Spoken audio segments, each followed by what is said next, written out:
Okay, today we're working on Kenmore and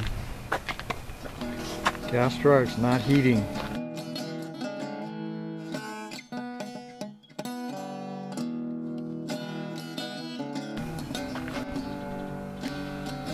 Okay, so before you can take this top off and the front panel off, you have to take these two Phillips screws out of here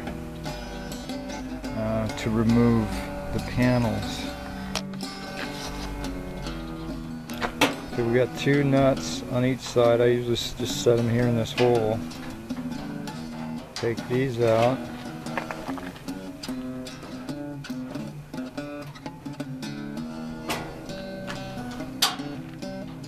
This is a two-part panel, so basically we should remove the bottom panel first. And so usually the bottom panel, you need a flathead screwdriver.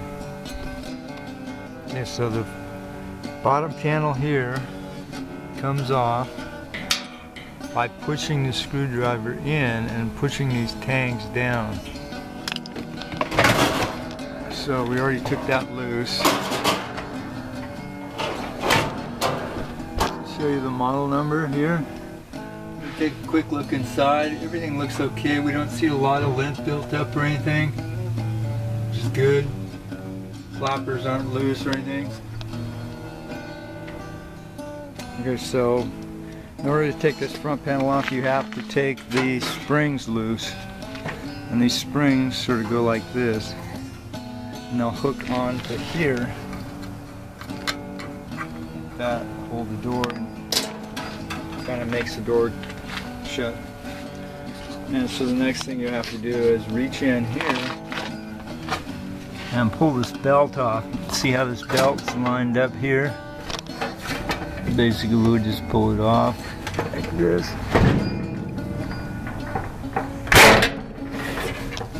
And so that comes off, and then just grab a hold of the belt, pull it out.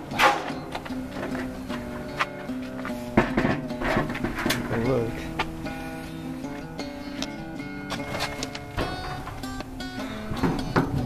Got some stiff rollers here, we'll have to lube those up.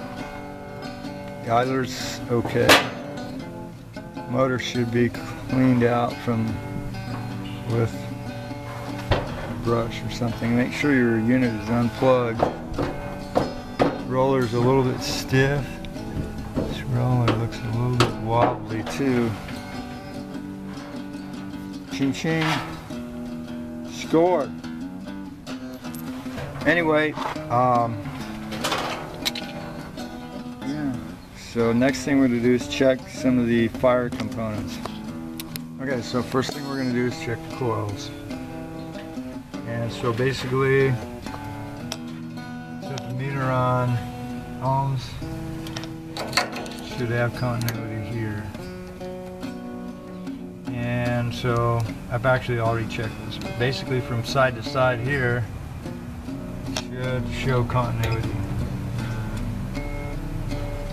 Yeah, it's just kind of tricky to do with one hand, but anyway, between these two terminals, these two here, should have continuity. And then between these two terminals here on the outside, you should have continuity as well. And then between the middle terminal and the side terminals, you should have continuity. And so basically, if there's an open loop here in this circuit, then that component is going to be bad.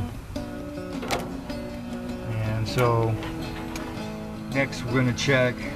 Now this one here should have continuity across here. Don't do this when it's plugged in. Make sure the unit is unplugged when you do this. Basically, you should have continuity between these two flame sensor terminals. And so looks like we don't have continuity. And so this flame sensor is going to be bad. Oh, there it is. Okay, so it's good flame sensor. So the next thing we check is the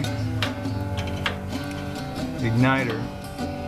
And an easy way to do this is just to plug it in and see if the igniter glows. If the igniter does not glow, and you checked all the other components, then it's probably going to be the thermo cutoff fuse in the back end of this unit. We'll check that out here. Okay, so we got this thing on. Door switch is still connected here. We didn't disconnect those wires, so turn it on. We're just testing the voltage that's going to the igniter. So that means the back thermal fuse in the back by the blower is good, because we have voltage here. So that means that this igniter is bad. We didn't have continuity on here, so we're going to replace the igniter, and that should fix it. So here's the igniter. In this case, there's just one screw that holds this puppy in here. That one screw right there.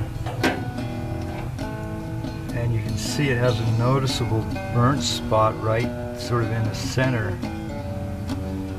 That would indicate a bad igniter. Plus, we don't have any continuity on with the meter between here, so that should doubly tell you that's bad. And you may see this in oven igniters too. The igniters that are on in the inside of the oven. Okay, so we're going to give it the test here.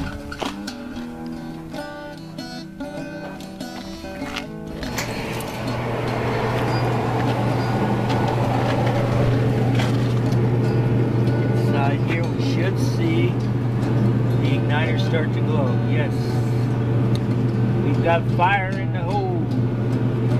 So this one's ready to roll. And if you need any help, you can contact me at applianceworks@yahoo.com or give me a call, 707-445-1591.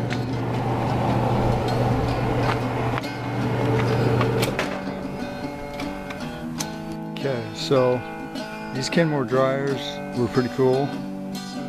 They're like what I call the Toyota Corollas of the Kenmore machines. These, unfortunately, were notorious for getting things dropped down them. Occasionally you'd find all kinds of stuff down these chutes. They'd plug it up, and it would cause the machine not to run. And so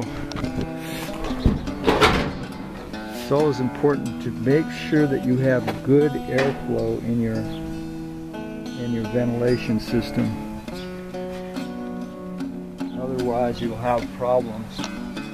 So we've got this back together. We're going to give it a quick check. Make sure all your settings are on heat settings.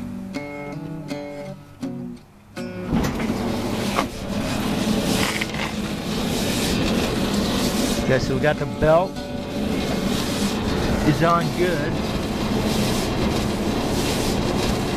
We got fire. So what it'll do is it'll click off in a minute. As soon as the flame sensor senses the heat, it will click off. And then it'll click off. That's a normal sequence.